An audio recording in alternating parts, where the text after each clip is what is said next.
குறிப்பாக நாளை முழுவதுமே நம்முடைய பாரதிய ஜனதா கட்சியினுடைய தலைவர்கள் தமிழகத்தில் 39 பாராளுமன்ற தொகுதிகளுக்கும் சென்று நம்முடைய தொண்டர்கள் யாரை விரும்புகிறாங்க, அந்த வேட்பாளர்களாக யார் வர வேண்டும், அவர்களுடைய விருப்பம் என்ன, அல்லது வேட்பாளர்கள் கூட அந்தந்த தொகுதியில யாருக்கு இன்ட்ரெஸ்ட் இருக்கு, அதையெல்லாம் நாளை முழுவதுமே தொண்டர்களோடு கலந்து நம்முடைய கட்சி அலுவலகத்தில் காலையிலிருந்து சாயங்காலம் வரை அவருடைய எண்ணத்தை எல்லாம் கண்டுபிடித்து வந்து திரும்ப எங்கிட்ட சொல்வதற்காக இன்னைக்கு முடிவு செய்திருக்கிறோம். தமிழகம் முழுவதும் பயணம் அதன் பெற்று இன்னைக்கு கோர் கமிட்டிங்க உங்களுக்கு தெரியும்.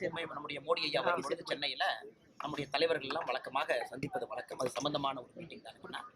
முக்கியமாக சொல்ல வேண்டும் என்றால் தொண்டர்களுடைய எண்ணோட்டத்தை புரிந்து கொள்வதற்காக ஒரு நாள் முழுவதும் நம்முடைய தலைவர்கள் தொண்டர்களோடு அமர்ந்து அவர்களுடைய விருப்பம் என்ன அப்படின்னு கேட்டு இப்போ வைத்திலிங்கம் என்ன முடிவு எடுத்திருக்காரு, அதாவது ஓபிஎஸ் தரப்புல கூட்டணியில சேர்க்கறது சம்பந்தமா இந்த கோர் கமிட்டில பேசப்பட்டு அண்ணே அதெல்லாம் பேசுறோம். கோர் கமிட்டியில் நிறைய விஷயங்கள் பேசியிருப்போம். அது கட்சிக்குள்ள இருக்கக்கூடிய விஷயங்கள். பட் பத்திரிகை நண்பர்களுக்கு சொல்ல வேண்டிய விஷயத்த சொல்லிட்டேன்.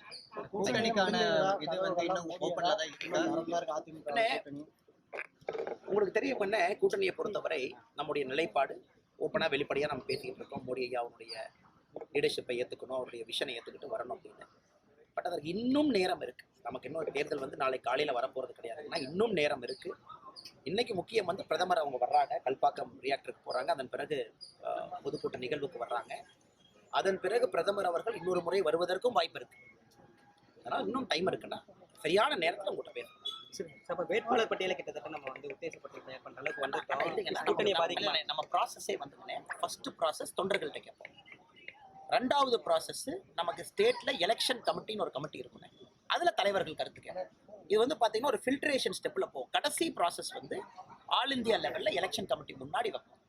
அதை தமிழக பாரதிய ஜனதா கட்சி ஆரம்பித்திருக்கிறது அப்படின்னு நீங்க பாருங்க. ஒரு ஆரம்பம். பாதகம் செய்பவரை கண்டால் நாம் பயங்கொள்ளலாகாது பாப்பா, மோதி மிதித்து விடு பாப்பா, அவர் முகத்தில் உமிழ்ந்து விடு பாப்பா.